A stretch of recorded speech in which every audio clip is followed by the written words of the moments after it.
بسم اللہ الرحمن الرحیم وبہ نستعین ونستعین وصلی اللہ علی محمد وعلی الطیبین الطاہرین المعصومین ولعنۃ الدائمہ علی اعدائهم اجمعین ولکن الصحیح الواضح لكل مفکر ان الخاص ليس من وجوه العام بل الامر بالعکس من ذلك فإن العام هو وجه من وجوه الخاص وجہۃ من جہات الخاص۔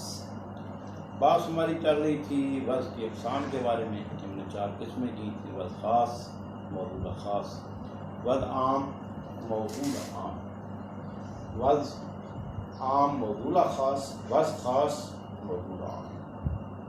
اور عرض کیا تھا کہ پہلی 2 قسمیں جو ہیں وضع عام، موضوع عام، وضع خاص، موضوع خاص، یہ پہلی 2 قسم کے نہ امکان کے بارے میں بات ہے نہ وقوع کے بارے میں، سب کا اتفاق ہے علماء اصولین کا کہ یہ ممکن بھی ہیں اور واقع بھی ہیں۔ مثال دی تھی وضع خاص موضوع خاص کی علامت شخصیہ ہیں، اور وضع عام موضوع عام کی مثال یہ دی تھی اسماء الاجناس۔ معنی متصور دیا وضع خاص موضوع خاص میں جزئی ہے، اور واضح جب لفظ کو معنی کے لیے وضع کرتا ہے جس معنی کا تصور کیا اسی جزئی کے لیے لفظ کو وضع کرتا ہے، یہ وضع خاص ہے، موضوع بھی خاص ہے۔ اور وضع عام موضوع عام میں معنی متصور ہمارا کلی ہے، اور واضح جب لفظ کو وضع کرتا ہے اسی کلی کے مقابلے میں لفظ کو وضع کرتا ہے، وضع عام موضوع عام۔ تیسری صورت ہمارا معنی متصور کلی ہے، لیکن جب واضح وضع کرتا ہے افراد ذالک الکلی، اس کلی کے افراد کے لیے وضع کرتا ہے، تو یہاں پر یقیناً جو ہے یہ حقیقت میں وہ جو جس کے لیے وضع ہو رہا ہے وہ متصور بنفس ہی نہیں ہے، یہ وجہ ہی ہے عام کے ضمن میں تصور کیا جا رہا ہے افراد کا۔ تو لا مالا یہ فرماتے ہیں وضع عام موضوع خاص تھا۔ چوتھی قسم جو ہے جو ہمارا معنی متصور تھا جزئی، اور جس کے لیے لفظ کو وضع کیا گیا ہے وہ کلی کے لیے وضع کیا ہے، جزئی کے لیے نہیں، اس کو وضع خاص موضوع عام کا عرض کیا تھا۔ پہلی 2 قسموں میں بات نہیں ہے، نہ وقوع میں نہ امکان میں۔ تیسری کے وقوع میں اختلاف تھا، امکان میں اختلاف نہیں ہے، وقوع میں کیا واقع ہے یا واقع نہیں۔ اور چوتھی کے امکان میں بات تھی کہ ممکن ہے یا ممکن نہیں۔ مرحوم مظفر نے فرمایا تھا کہ یہ محال ہے چوتھی قسم، کیونکہ حقیقت میں وضع حکم ہے، اور حکم ہم نے پہلے مقدمہ میں درج کیا تھا کہ مجہول ماض پر حکم نہیں لگا سکتے۔ جس پر آپ حکم لگا رہے ہیں وضع حکم ہے، اس پر لفظ اور معنی پر جال تو آدھا لفظ زیادہ معنی، اور حکم مجہول ماض پر نہیں لگ سکتا۔ جس پر آپ حکم لگا رہے ہیں اس کا تصور ضروری ہے، تصور چاہے بنفس ہی ہو چاہے ہو۔ فرماتے ہیں عام کے ضمن میں، کلی کے ضمن میں افراد کا تصور ممکن ہے، لیکن خاص کے ضمن میں عام کا تصور ممکن نہیں ہے۔ عام وجہ اور مرآت اور آئینہ بن سکتا ہے افراد کے لیے، کلی جزئی کے لیے آئینہ بن سکتی ہے۔ کلی کے ضمن میں آپ جزئی کو دیکھ سکتے ہیں، عام کے ضمن میں افراد کو دیکھ سکتے ہیں، لیکن فرد اور جزئی کے ضمن میں عام کو نہیں دیکھا جا سکتا، بس یہ اس کے لیے کاشف نہیں ہے۔ لا مالا کی باتیں ہم نے کہا تھا تصور بے نفس ہی یا بے وجہ ہی ضروری ہے، عام کے ضمن میں افراد کا تصور بے وجہ ہی ہے۔ اسی وجہ سے ہم نے کہا تھا کہ تیسری قسم ممکن بھی ہے واقع بھی ہے۔ تیسری قسم ہماری کیا تھی؟ وضع عام موضوع خاص، کہ ہم معنی کلی کا تصور کرتے ہیں، واضح وضع کرتا ہے کلی کے افراد میں سے کسی فرد کے لیے، لاملا افراد کا ضمن میں تصور ہو رہا ہے، اگرچہ تصور تفصیلی نہیں ہے، تصور اجمالی ہے، لیکن فرماتے ہیں کہ جب آپ ایک جزئی کا تصور کرتے ہیں اور موضوع کلی قرار دیتے ہیں اس جزئی کے لیے، لا مالا فرماتے ہیں یہاں پر کلی کا تصور ممکن نہیں ہے اس جزئی کے ضمن میں، نہ بے نفس ہی نہ بے وجہ۔ جب نہ بے نفس ہی ممکن ہے نہ بے وجہ ہی ممکن ہے تو مجہول ماض ہے، مجہول ماض پر حکم لگانا درست۔ اب بات ہے تیسری قسم میں، بس مرحوم مصنف مرحوم مظفر کے نزدیک چوتھی قسم محال ہے، وضع خاص موضوع عام. کیوں؟ اس وجہ سے محال ہے کہ جب آپ حکم لگا رہے ہیں وضع کے ساتھ معنی پر، اس لفظ کا معنی کے لیے قرار دے رہے ہیں اور معنی متصور آپ کا جزئی ہے اور کلی کو وضع کر رہے ہیں اس جزئی کے لیے، تو امام والا فرماتے ہیں اس جزئی کے ضمن میں اس کلی کا تصور، اس خاص کے ضمن میں عام کا تصور، نہ تصور بے نفس ہی ممکن ہے نہ تصور بے وجہ ہی ممکن ہے، تو مجہول مال پر حکم لگانا درست اس وجہ سے. آیا تیسری قسم واقع ہے یا واقع؟ امکان میں تو بات نہیں ہے. تیسری قسم کیا تھی ہماری بات؟ عام موضوع خاص. اور اس کی عام نے مثال دی تھی اسماء والاجناس، نہ مثال حروف، اسماء اشارہ، ضمائر وغیرہ. وضع عام، موضوع خاص، یعنی واضح وضع کرتے وقت تصور کرتا ہے معنی کلی کی. جب وضع کرتا ہے تو وضع کرتے وقت کلی کے لیے وضع نہیں کرتا، اس کلی کے افراد کے لیے وضع کرتا ہے. یہ بات یہ قسم جو ہے تیسری قسم یقیناً ممکن ہے، امکان میں بات وقوع میں اختلاف. فرماتے ہیں اس کے وقوع میں اختلاف میں جانے سے پہلے ہم خود معنی حرفی کی تحقیق کریں گے، جس کی مثال اکثر نے حروف دی ہے. لہذا پہلے معنی حرفی کو سمجھیں، پھر فرماتے ہیں ہم اس کی طرف آئیں کہ یہ واقع ہے یا واقع نہیں. معنی حرفی کے بارے میں 3 قول ہیں. پہلا قول ہے وہ یہ ہے کہ حرف کا وہی معنی ہے بے نہیں جو اسم کا معنی ہے. کیا مطلب؟ من دلالت کرتا ہے کہ اس پر ابتدا کا، یہ جو ہم نے کہا ہے من دلالت کر ابتدا پر، من کا وہی معنی ہے جو الابتدا کا معنی ہے. یعنی جو واضح نے من کا معنی وضع کیا ہے، من کو وضع کی ابتدا کے لیے، اس کا بھی وہی معنی ہے من کا جو کلمہ الابتدا، الابتدا اس میں جو اس الابتدا کا معنی ہے، جو الابتدا دلالت کر رہا ہے معنی مستقل پر، فرماتے ہیں یہ من بھی دلالت کر رہا ہے اسی معنی ہے. فرق کیا ہے؟ فرق یہ ہے کہ استعمال کے وقت حقیقت میں دونوں میں فرق پیدا ہے. جب استعمال کریں گے من کو، تو من کو استعمال فرماتے ہیں آپ نہیں کر سکتے ہیں مگر واضح نے استعمال کے وقت لحاظ کیا ہے کہ من کو استعمال کریں گے آلتن و حالتن لے گئے، یعنی من استعمال نہیں ہو سکتا مگر غیر کے ساتھ. استعمال میں آ کر اس نے شرط کر، وعد میں نہیں. وعد وہی ہے جو الابتدا کی بات ہے. فی دلالت کرتا ہے ظرفیت پر، فی اس معنی پر دلالت کرتا ہے جو ظرفیت کا معنی ہے. جس طرح ظرفیت کو واضح نے ظرفیت کے بعد کیا ہے، اسی طرح فی کو بھی ظرفیت کے بعد. لیکن استعمال میں آ کر شارع نے واضح نے شرط قرار دی ہے کہ اس کو استعمال کیے جائے آلتن و حالتن لغیر ہی، لیکن اسم کو جب استعمال کیے مستقل فی نفس ہی استعمال کیا جائے، غیر کے ساتھ استعمال نہیں. اس کو ضروری نہیں ہے غیر کے ساتھ استعمال کرے، یعنی جب اسم استعمال ہوگا معنی مستقل میں استعمال ہوگا، لیکن جب حرف استعمال ہوگا معنی غیر مستقل. استعمال میں آ کر اس نے کہا واضح دونوں کی ایک ہے، لیکن استعمال میں آ کر. دوسرا جو نظریہ ذکر کیا انہوں نے، انشاءاللہ جب وہاں تک پہنچیں گے تو اس کو گائیں.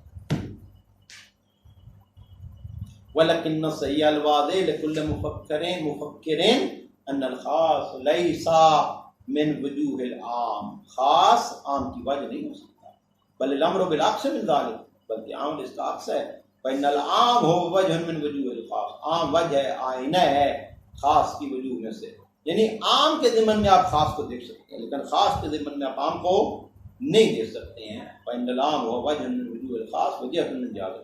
ولذا قلنا، اسی وجہ سے ہم نے کہا تھا کہ اس مثال میں ممکن ہے، کیونکہ وہاں پر عام وجہ بن رہا ہے خاص کے لیے. عام کے ضمن میں افراد کو دیکھا جا رہا ہے، کلی کے ضمن میں افراد کو دیکھا جا رہا ہے. وہ وجہ العام والموضوع الخاص لأن اذا تصورنا العام فقد تصورنا في ضمنه جميع افراد وجہ.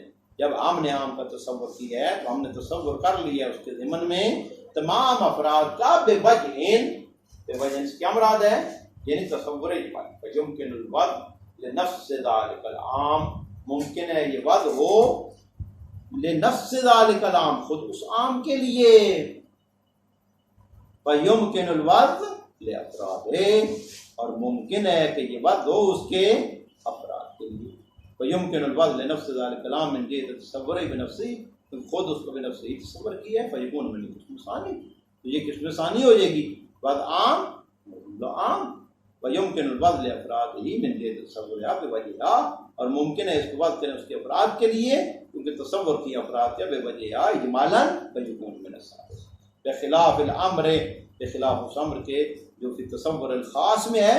فلا يمكن الوضع معه الا من نفس الخاص، یہ فرماتے ہیں وضع ممکن نہیں ہے مگر اسی خاص کے لیے. جب خاص کا تصور ہے اور خاص کے لیے وضع ہے تو یہ پہلی قسم ہو جائے گی وضع خاص موضوع خاص. فلا يمكن الوضع للعام، بس یہاں پر عام کے لیے وضع ممکن نہیں. لأن لم نتصوره اصلا، عام کا ہم نے تصور ہی نہیں کیا ہے. لا بنفسه ولا بوجهه، اذ ليس الخاص وجها للعام، خاص عام کے لیے وجہ نہیں ہے. ويستحيل الحكم على المجهول المحض والمطلق، مجهول محض اور مجهول مطلق پر حکم ممکن ہے.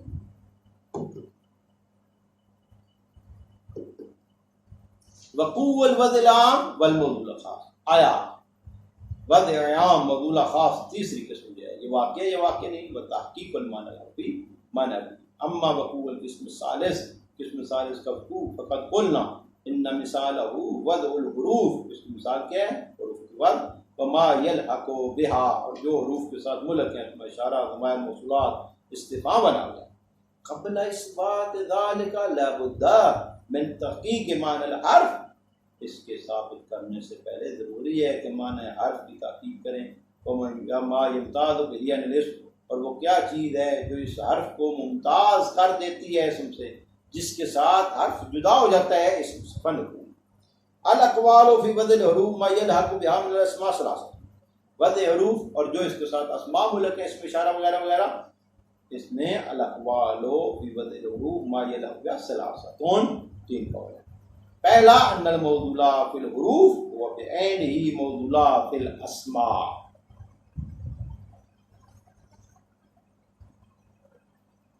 موضوع حروف میں وہی بعینہ وہی موضوع ہے جو اسماء ہے. المصانخ لا فی المعنی، جو معنی میں ہم سنخ ہے. کیا مطلب؟ یعنی فی دلالت کرتا ہے کس پر؟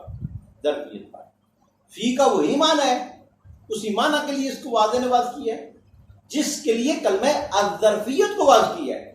الظرفیت اسم ہے، الظرفیت اسم ہے. اسم کا جو موضوع ہے معنی موضوع وہی حرف فی کا معنی ہے. من یدل علی الابتداء، دلالت کرتا ہے ابتدا پر. تو جس کے لیے من کو واضح کیا ہے اسی کے لیے کلمہ الابتداء جو اس کا ہم سنخ ہے. الابتداء اسم ہے، من حرف ہے، دونوں کا معنی موضوع ہے. فمعنی من الابتدائیہ ہوا عین معنی کلمہ الابتداء، من ابتدائیہ کو وہی معنی ہے جو کلمہ الابتداء کا معنی ہے بلا فرق. ابتداء معنی اعلیٰ، معنی کلمہ اصطلاح. اصطلاح کا وہی معنی ہے جو کلمہ استعلاء کا معنی ہے. اصطلاح اسم ہے، اعلیٰ حرف ہے. تو معنی فی ہوا عین معنی کلمہ ظرفیہ واحد. وانما الفرق من جہۃ اخری، فرق اور لحاظ سے ہے. وہی ان الحرف وضع، حرف وضع کیا گیا ہے لأجل ان یستعمل فی معنی ہو، اس کو استعمال کیا جائے اس معنی میں. اذا لوحظ ذلک المعنی، جب اس معنی کا لحاظ کیا جائے حالتاً و حالتاً لغیرہ، یعنی غیر معنی ان معنی کا حالتاً و حالتاً لغیرہ ہی جب لحاظ کیا جائے تو اس وقت حرف کو استعمال کیا جائے. وَإِذَا لُوحِظَ الْمَعنَى غَيْرَ مُسْتَقِلٍ فِي نَفْسِهِ، جب معنی غیر مستقل کا لحاظ کیا جائے استعمال میں آ کر، بعد میں نہیں.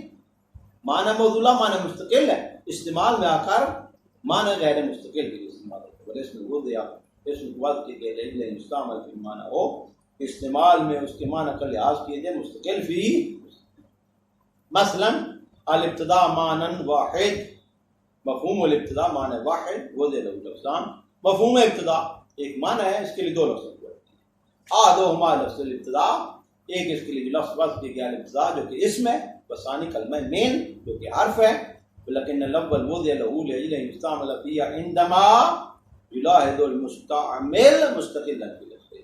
لیکن اول وضع لا، اول کے لیے وضع الابتداء کے لیے لأجل ان يستعمل فيه، جس میں اس کو استعمال کیا جائے گا عندما اس وقت استعمال کیا جائے گا جب مستعمل استعمال کرنے والا لحاظ کرے گا اس کا مستقل فی نفسہ، کما اذا قیل ابتداء السیر کان سریعا۔ اب کلمہ ابتدا استعمال ہو رہا ہے، ابتدا اسم ہے، تو یہاں پر یہ معنی مستقل میں استعمال ہو رہا ہے۔ آسانی وضع لا، اس کو وضع کی گیا اس معنی کے لیے تاکہ اس کو استعمال کیا جائے، اور مستعمل اس کو استعمال کرے جب اس کا لحاظ کرے غیر مستقل۔ وضع لا اس ثانی کے لیے وضع کیا گیا ہے لأجل تاکہ استعمال کیے جائے اس میں، اس ثانی میں جب مستعمل استعمال کرے تو لحاظ کرے غیر مستقل۔ وَإِذَا قِيلَ صِرْتُ مِنَ النَّجَفِ فَتَحَصَّلَ لَنَا الْفَرْقَ بَيْنَ مَعنى الْحَرْفِ وَالْمَعنى الْاسْمِ إِنَّ الْأَوَّلَ يُلَازِمُ الْمُسْتَعْمِلَ إِنَّ الْإِسْمَ آلَةً لِغَيْرِهِ۔ فرق یہ ہے معنی حرف اور معنی اسم میں کہ پہلا یلاحظہ المستعمل، مستعمل استعمال کرنے والا لحاظ کرتا ہے استعمال کے وقت، کیسے لحاظ کرتا ہے؟ آلَةً لِغَيْرِهِ، اعلیٰ غیر کے لیے اور غیر مستقل کے نفس سے۔ فَالثَّانِي يُلَاحِظُهُ إِنَّ الاستعمال مستقل، دوسرے میں استعمال کرتا ہے اسم میں آ کر مستقل، مع ان المعنى فی کلہما واحد، معنی ایک ہے، والفرق بین وضعہما انما هو فی الغایت فقط، غایت میں اور استعمال میں آ کر فرق ہے۔ واللازم هذا القول ان الوضع والموضوع فی الحروف عامان، اس قول کا لازمہ یہ کہ وضع اور موضوع حروف میں دونوں میں عام ہے۔ وهذا القول منسوب الى الشیخ الرضی، شیخ رضی مرحوم کی طرف یہ قول منسوب ہے، نجم الائمہ، واختارہ المحقق صاحب اللہ۔